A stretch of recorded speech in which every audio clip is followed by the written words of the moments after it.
ખરેખર આ બજેટમાં કઈ જોગવાઈઓ કરવામાં આવી છે, એક્સપર્ટ શું માની રહ્યા છે અને કોમન મેન સામાન્ય માણસને આ બજેટથી શું અસર થશે? કારણ કે દરેક લોકો એવું વિચારતા હોય છે બજેટ એક એવો શબ્દ છે દર વર્ષે આવે છે, પણ સામાન્ય માણસને એમાંથી શું મળે છે, શું સસ્તું થયું, શું મોંઘું થયું, પણ ટેક્સને લઈને પણ ઘણી અસમંજસતા હોય છે અને સરકાર ટેક્સના જે અભૂતપૂર્વ આંકડાઓ રજૂ કરતા હોય છે એમાં ભલભલા એક્સપર્ટ પણ ગૂંચવાઈ જતા હોય છે।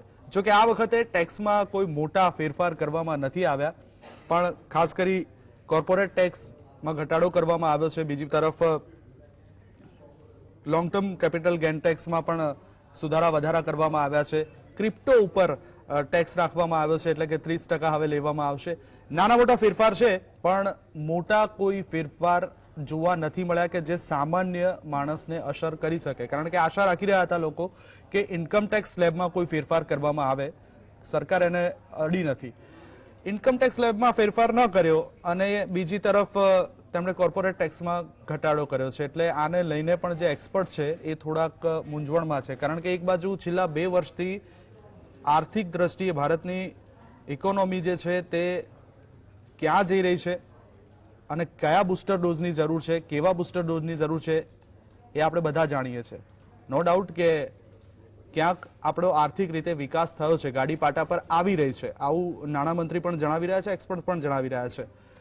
પણ 5 ટ્રિલિયન ઇકોનોમી સુધી પહોંચવાનું છે, સફર બહુ લાંબો છે। અને આજે આપણે ટેક્સ ઉપર જ વાત કરીએ, કારણ કે મારી સાથે પેનલમાં ટેક્સ એક્સપર્ટ્સ બેઠા છે। મારી સાથે હાજર છે પ્રમોદભાઈ પોપટ કે જેઓ ટેક્સ એક્સપર્ટ એડવોકેટ છે, અને ગૌરી ચાંદનાની જેઓ પણ ટેક્સ એડવોકેટ છે। આ બંનેનું સ્વાગત છે। આગળ પણ કેટલાક એક્સપર્ટ જોડાશે, તેમને પણ સાથે વાતો કરીશું। પ્રમોદભાઈ, શરૂઆત આપનેથી કરીશું કે મેં જેમ પહેલા કીધું એમ કે ભારતનું જો આર્થિક દ્રષ્ટિએ જો જોવામાં આવે તો ઇકોનોમિકલી હજુ આપણે સ્ટ્રોંગ થઈ રહ્યા છે આફ્ટર કોરોના। આપણે ટેક્સ સ્લેબમાં કોઈ ફેરફાર નથી કર્યો ઇન્કમ ટેક્સ સ્લેબમાં, એટલે હજુ એ આપણે જૂની ને જૂની 2 ફોર્મ્યુલા તો ચાલુ જ રહેશે। પણ એક તરફ આપણે કોર્પોરેટ ટેક્સ ઘટાડ્યો છે, તો સરકારે આમાં આ ઘટાડાનું પગલું કેમ લીધું હશે અને કેટલો ઘટાડાથી ફેર પડશે ઇકોનોમીમાં? ટેક્સ નથી ઘટાડ્યો, પણ સરચાર્જ ઘટાડ્યો છે। જે કોર્પોરેટ ટેક્સનો સરચાર્જ 18% હતો તે ઘટાડીને 15% કરવામાં આવ્યો છે। આમાં કંઈ બહુ મોટો ફેરફાર હું તો માનતો નથી। હું તો માનું છું કે જો સરકારે રાહત ખરેખર આપવી જ હતી તો સામાન્ય કરદાતાને આપવાની જરૂર હતી। સરકારે કેપિટલ એક્સપેન્ડિચર 7.5 લાખ કરોડનું કરવાની છે સરકાર, તો સામાન્ય જનતાના કોઈ એક્સપેન્ડિચર માટે કોઈ વ્યવસ્થા જ નથી કરવામાં આવી। સામાન્ય જનતા પણ કેપિટલ એક્સપેન્ડિચર કરે છે। સામાન્ય જનતાને આશા હતી કે કરવેરાના સ્લેબમાં કંઈ ફેરફાર કરશે, જેથી એમનો 2000 5000 કંઈક જે કંઈ 5000 ની બી ટેક્સ બચત જો એક કરદાતાને થઈ હોત તો એ 5000 રૂપિયા એ માર્કેટમાં કન્ઝ્યુમર ગુડ્સમાં ખર્ચવાનો હતો અને જેથી ઇકોનોમીને ગ્રોથ મળત। એ સરકાર કરવાનું રહી ગયું છે। અને સામાન્ય રીતે 5 થી 7 લાખની આવક ધરાવતા કરદાતાઓ જે 20 લાખના સ્લેબમાં છે એમને જો રાહત આપી હોત, કારણ કે 5 થી 7 લાખના સ્લેબમાં આવનારા 60% કરદાતાઓ છે। કોર્પોરેટ કરદાતાઓ તો 8 થી 10 લાખ છે આ દેશમાં। એમને આ સરચાર્જનો લાભ આપવાની કોઈ જરૂરિયાત હતી નહીં અને એમને લાભ આપ્યો છે।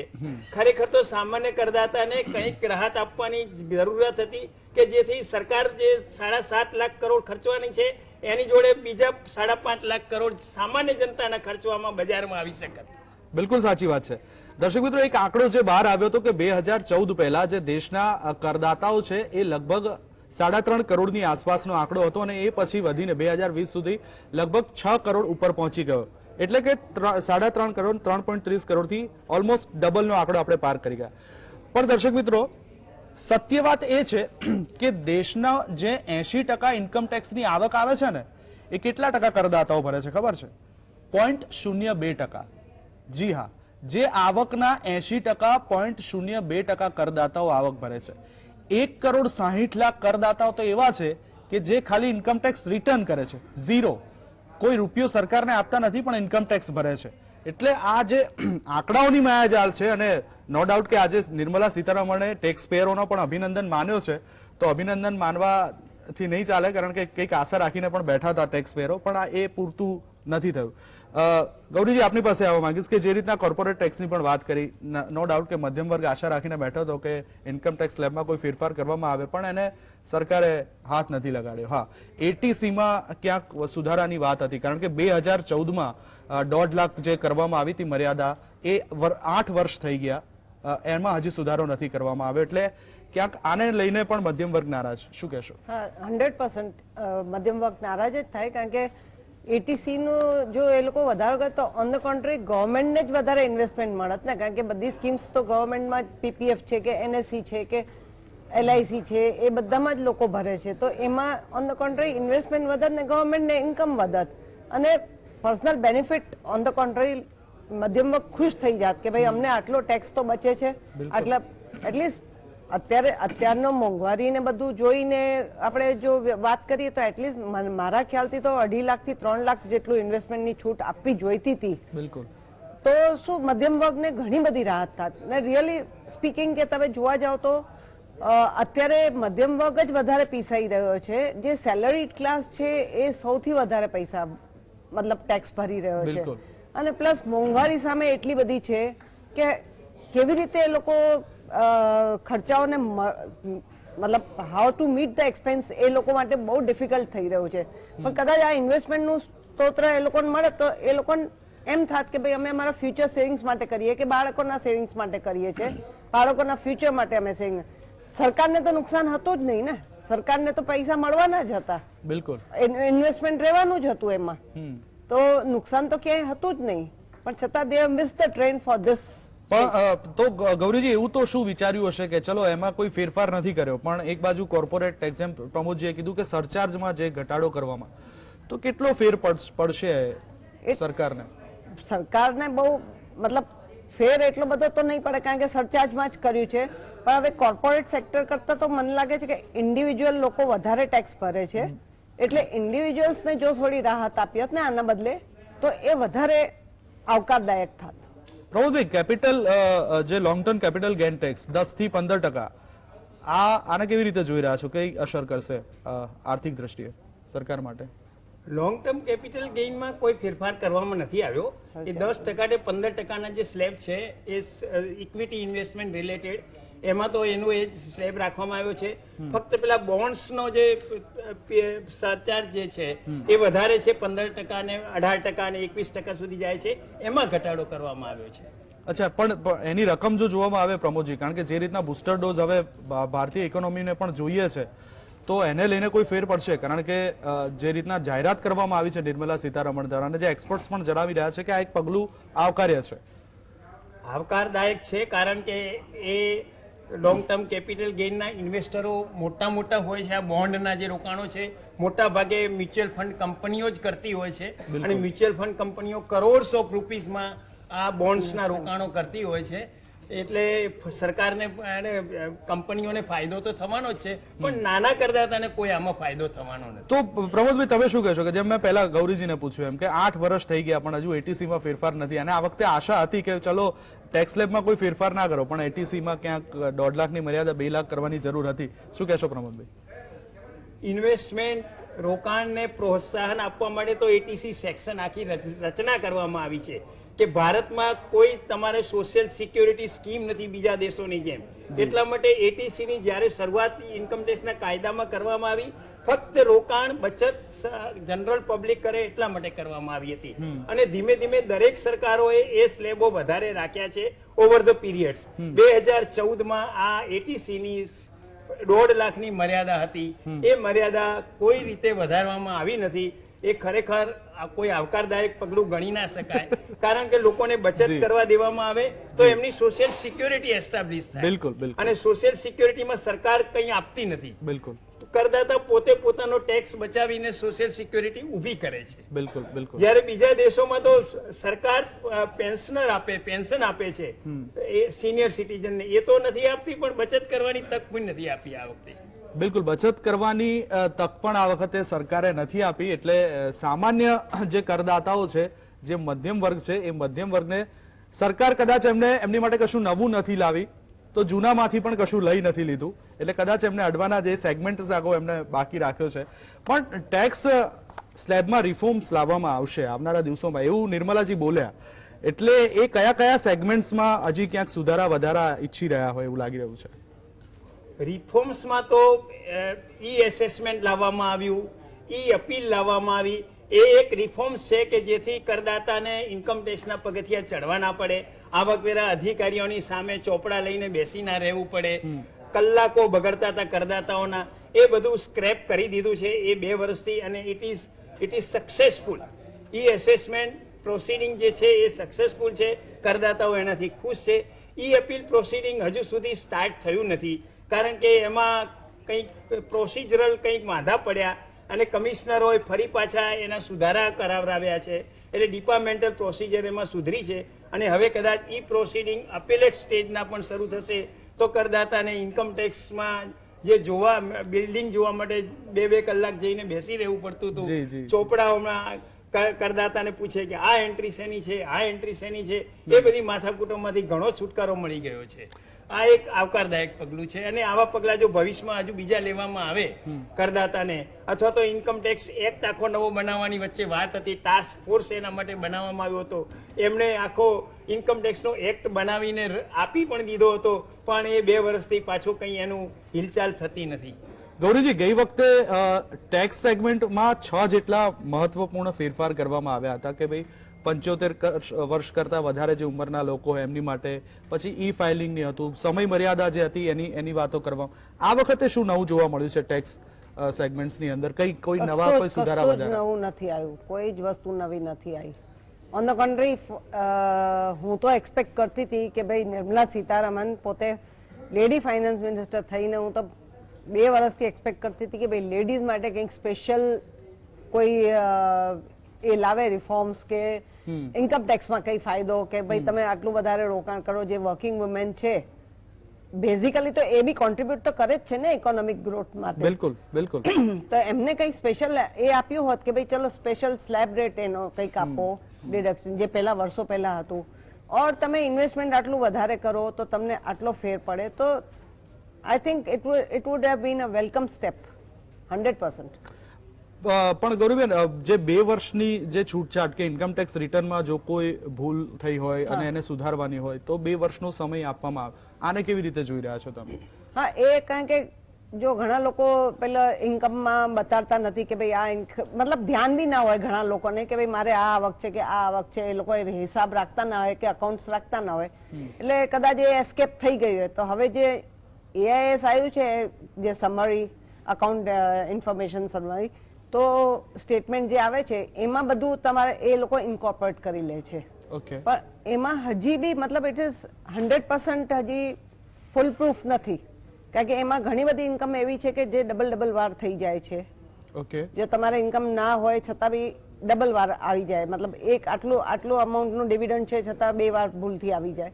એટલે એ હજી આઈ થિંક એ ઇનિશિયલ સ્ટેજમાં છે, એટલે એ લોકો એને સુધારશે, એટલે દેન 100% પ્રૂફ થઈ જશે કે ભાઈ પહેલા જે આપણે એ લોકો આપણને વકીલોને જે આપે અથવા સીએ ને જે આપે ડિટેલ, એ આપણે રિટર્ન ભરીએ છીએ. હવે આમાંથી એઆઈએસ માંથી અમને બધી ડિટેલ મળી શકે છે જો એ ફૂલ પ્રૂફ સરસ થઈ જાય તો, કે ભાઈ એમની, કારણ કે પાર્ટીને ઘણા પાર્ટીને પોતાને ખબર નથી હોતી કે ભાઈ મારે આ ઇન્કમ, આ વ્યાજ અહીંયા બેંકમાંથી આવ્યું, કે આ અહીંયાથી ડિવિડન્ડ આટલું બધું આવ્યું, કે આ આવ્યું, તો એ આપણને ફૂલ માહિતી એમને પોતાને બી એ લોકોને પોતાને ખબર પડે કે મારી ઇન્કમ આટલી છે. એટલે ગૌરીબેન, આમ તો દુખતી નસ ઉપર હાથ મૂકવું તો સરકારે જે ઇન્કમ ટેક્સ સ્લેબમાં કોઈ ફેરફાર નથી કર્યા, અને જે પેલી જૂની 2 ફોર્મ્યુલા હતી, એટલે કસ્ટમર જે આપણો ક્લાયન્ટ છે આવીને એમ કે તમે ગણતરી કરો ને, બંનેમાં કરો ને, કોમાં કિસ્સામાં વધારે પેલું થાય છે ફાયદો, એટલે ગણતરી 2 ની કરવાની ને રૂપિયા 1 ના જ લેવાના. રૂપિયા 1 ના લેવાના, એ હકીકત છે તમારી વાત, કારણ કે એમાં મહેનત ઘણી બધી કરવી પડે છે. જી જી.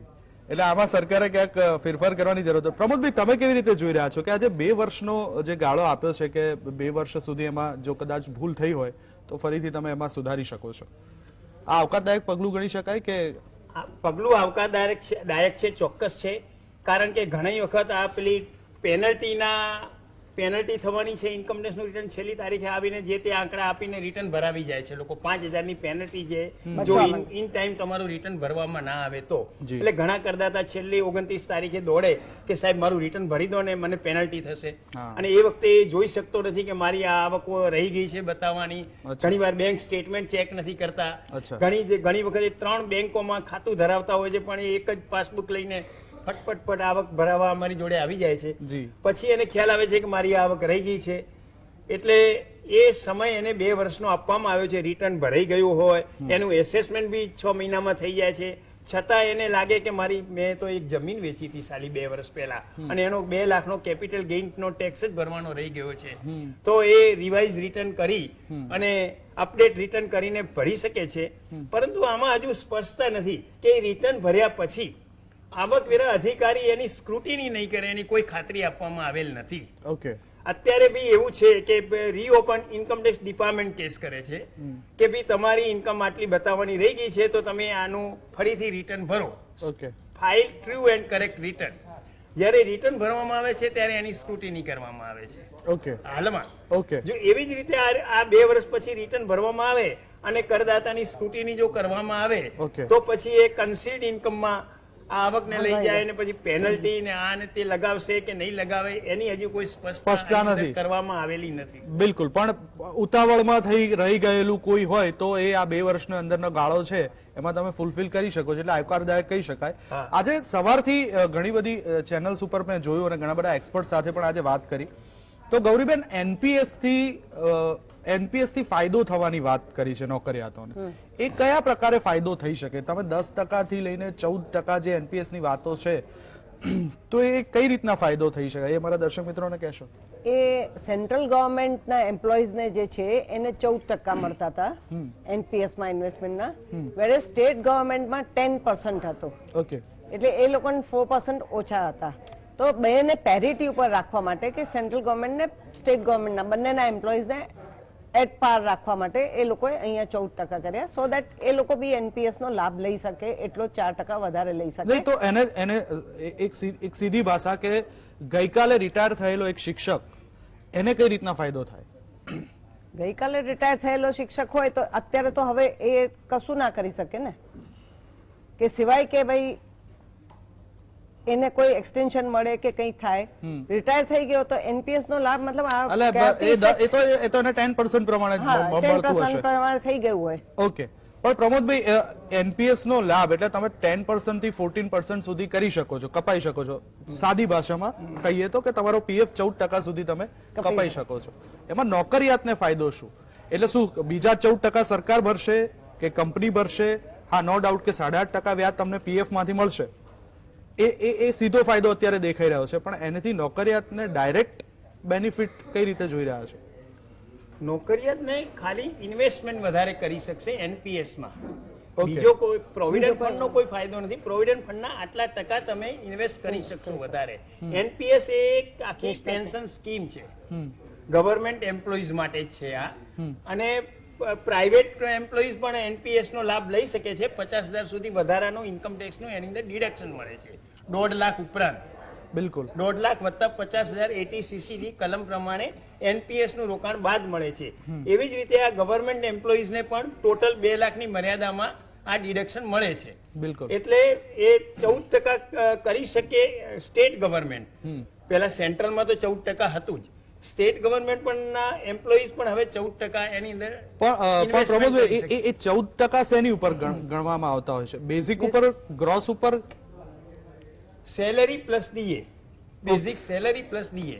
ઓકે, એની ઉપર 14% તમે એની ઉપર ઇન્વેસ્ટ કરી શકો. એટલે લગભગ લોકો શા માટે એનપીએસ માં જતા હોય છે? કારણ કે બેંકનો જે વ્યાજ દર હોય છે કદાચ ઓછો હોય છે, પીએફ માં તો ખબર છે કે 8.5% તો મળવાના જ છે. તો એના કારણે સરકારની ધારણાઓ શું હોય છે કે આ 10% થી 14%? કારણ કે ગૌરીબેને કીધું એમ કે સેન્ટ્રલ ગવર્મેન્ટ અને સ્ટેટ ગવર્મેન્ટના જે એમ્પ્લોય છે એ બંને માટેના નિયમો અલગ હતા, હવે ક્યાંક સરખા કરવાની વાત થઈ રહી છે, તો શું ફાયદો થાય? સ્ટેટ ગવર્મેન્ટ અને સેન્ટ્રલ ગવર્મેન્ટ બંને માટે એનપીએસ સ્કીમ પહેલી જ્યારે 1494 થી દાખલ કરવામાં આવી હતી ત્યારથી આ સ્કીમ છે, બરોબર. હવે એની અંદર ઇન્કમ ટેક્સનું ડિડક્શન ઇન્ટ્રોડ્યુસ કરવામાં આવ્યું 2 વર્ષ પહેલા 3 વર્ષ પહેલા. બરાબર. એટલે એ લોકો એનપીએસ માં વધારે રોકાણ કરતા થયા, કારણ કે એનપીએસ શું છે કે એ આખું નેશનલ પેન્શન સ્કીમ છે. ઓકે. એની અંદર ટાયર 1 ટાયર 2 એવી બધી સ્કીમ છે કે ભાઈ 80% ઇક્વિટી ફંડમાં જાય, 80% ડેટ ફંડમાં જાય. એટલે ડેટ ફંડમાં 80% રાખવાનું લોકો વધારે પસંદ કરે છે, કારણ કે ઇક્વિટી ફંડમાં તો તમારું એ પેન્શન ફંડ હોય એ કદાચ ઓછું પણ થઈ જાય, પણ ડેટ ફંડમાં હોય તો તમને 7.5% રિટર્ન એશ્યોર્ડ મળી શકે છે. બિલકુલ. એટલે આમાં એનપીએસ માં એટલા માટે રોકાણ એ ડેટ ફંડ વાળા ટાયર 2 સ્કીમમાં જ લોકો કરે છે બધા. એટલે એક સ્માર્ટ ઇન્વેસ્ટર તરીકે એક આ સ્કીમ લોન્ચ કરાઈ છે. બિલકુલ. સૌથી મહત્વનો અને ચર્ચાસ્પદ જો આજે કોઈ મુદ્દો એ રહ્યો હોય તો એ છે ક્રિપ્ટોનો. કારણ કે ક્રિપ્ટોને લઈને દર્શક મિત્રો આપણા દેશમાં એવો કોઈ કાયદો નથી કે ક્રિપ્ટો કરન્સી નું જે લેવેચ કરતું હોય એને લઈને કોઈ પર્ટિક્યુલર કોઈ કાયદા આપણા સંવિધાનમાં હજુ સુધી છે નહીં. પણ આજે નાણામંત્રીએ જે 30% ની વાત કરી છે કે ક્રિપ્ટો ઉપર 30% ટેક્સ લેવામાં આવશે, એક બાજુ આરબીઆઈ આવનારા દિવસોમાં ડિજિટલ કરન્સી બહાર પાડી રહી છે. એટલે શું આરબીઆઈ ની ડિજિટલ કરન્સીને પ્રમોટ કરવા માટે થઈને આ એક તખ્તો રચાઈ રહ્યો છે? પ્રમોદભાઈ શું કહેશો? ડિજિટલ કરન્સી તો આ દેશમાં એકાદ વર્ષથી શરૂ થઈ છે ક્રિપ્ટો કરન્સી નામે, અને જ્યારે ક્રિપ્ટો કરન્સી દાખલ થઈ લોકો ઇન્વેસ્ટ કરવા માંડ્યા, ટ્રાન્સફર થવા માંડ્યા, પણ સરકાર ઇન્કમ ટેક્સનો કાયદો જ્યારે ચકાસ્યો ત્યારે કેપિટલ એસેટ ટ્રાન્સફર એના ઉપર લોંગ ટર્મ ગેઇન લાગે, પણ આ તો ડિજિટલ એસેટ છે. Crypto currency is a digital asset, બિલકુલ, not a movable or immovable asset. બિલકુલ. એટલે ઇન્કમ ટેક્સના કાયદાની કોઈ ચુંગાલમાં આ એસેટની ટ્રાન્સફર આવતી નહોતી, કારણ કે it is A digital asset. Okay. એટલે ઇન્કમ ટેક્સના બધા માંધાતાઓએ બી વિચાર્યું કે સાલે આને કોઈ ટેક્સેબલ થઈ શકતું નથી, એટલે એને ટેક્સેબલ કરવાની 1 મહિનાથી કવાયત ચાલતી હતી કે બજેટમાં આની અંદર ઇન્ટ્રોડ્યુસ કરીને જ આને ટેક્સેબલ બનાવી શકાય. અને એને લઈને જ લગભગ છેલ્લા 15 દિવસથી તો ક્રિપ્ટો માર્કેટમાં પણ કોઈ ચડાવ ઉતાર પણ જોવા એ સ્ટેબલ થઈ ગયું હતું લગભગ, કે ખબર હતી કે આમાં કંઈક આવી રહ્યું છે. ગૌરીબેન શું કહેશો કે ક્રિપ્ટો એટલે આ શું જે આરબીઆઈ જે ક્રિપ્ટો એટલે ડિજિટલ કરન્સી લાવી રહી છે, શું આ એનો તખ્તો તૈયાર કરવામાં આવી રહ્યો છે? હોપફુલી યસ, એનો જ તૈયાર કરે છે. એટલે તો વર્ચ્યુઅલી ડિજિટલ એસેટ નામ આપ્યું ને એ લોકોએ નામ આપ્યું કે ભાઈ વર્ચ્યુઅલ ડિજિટલ એસેટ. તો આને કોઈ એસેટમાં આવતું નતું, એટલે એ લોકો એને ઇન્ક્લુડ કર્યું છે, અને પછી એના પર જે તમે લે વેચ કરો એના પર ટેક્સ લાગશે. પણ આપણા દેશની અંદર લગભગ આજે નિર્મલાજી એવું બોલ્યા કે 8 લાખ કરોડનું ડિજિટલ ટ્રાન્ઝેક્શન ગયા વર્ષમાં થયું. એટલે કે દેશ આગળ હજુ જઈ રહ્યો છે કે ડિજિટલ કરન્સી અને ડિજિટલ ટ્રાન્ઝેક્શનને પ્રોત્સાહન મળી રહ્યું છે. કારણ કે તમે જ્યાં ત્યાં જોશો આજકાલ યંગસ્ટર્સ તો બધા કાર્ડથી જ બધું પેમેન્ટ કરે. દે હેવ એન્કરેજ, એ લોકો એન્કરેજ કરે જ છે, મતલબ કોઈને એમ રૂપિયા ગણવા નથી, અને એ સારું બી છે એકચ્યુઅલી કે એ લોકો ડિજિટલ કરન્સીથી સો દેટ અને સેફ ટ્રાન્ઝેક્શન થઈ શકે, મહત્વપૂર્ણ બાબત એ લોકોને સેફ ટ્રાન્ઝેક્શન થઈ શકે. બિલકુલ. તો દર્શક મિત્રો, મારી સાથે બંને ટેક્સ એક્સપર્ટ જોડાયા હતા. આજના બજેટની અંદર જો વાત કરવામાં આવે તો ટેક્સને લઈને એવી કોઈ મહત્વપૂર્ણ અને મોટી જાહેરાત કરવામાં નથી આવી, કારણ કે દેશનો જે સૌથી મોટો વર્ગ છે, જે મધ્યમ વર્ગ છે, જે ટેક્સ પેયર છે, એ આશા રાખીને બેઠા હતા કે ક્યાંક ટેક્સ સ્લેબમાં ફેરફાર કરવામાં આવે.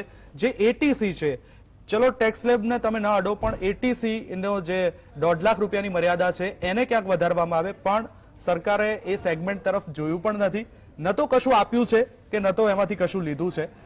ટેક્સ સ્લેબની અંદર એટલે ટેક્સ સેગમેન્ટની અંદર કોઈ મોટા ફેરફાર જોવા નથી મળ્યા, પણ આવનારા દિવસોમાં કોઈ રિફોર્મ્સ જોવા મળી શકે છે એવી પણ બાંયધરી આપવામાં આવી છે. વેલ, ગૌરીબેન અને પ્રમોદભાઈ, આ બંને અમારી સાથે જોડાયા તે બદલ આપનો આભાર. દર્શક મિત્રો, બજેટને લઈને વિસ્તૃત છણાવટ અલગ અલગ એક્સપર્ટ સાથે અમે આપના સુધી પહોંચાડતા રહીશું. આપ જોતા રહો GS.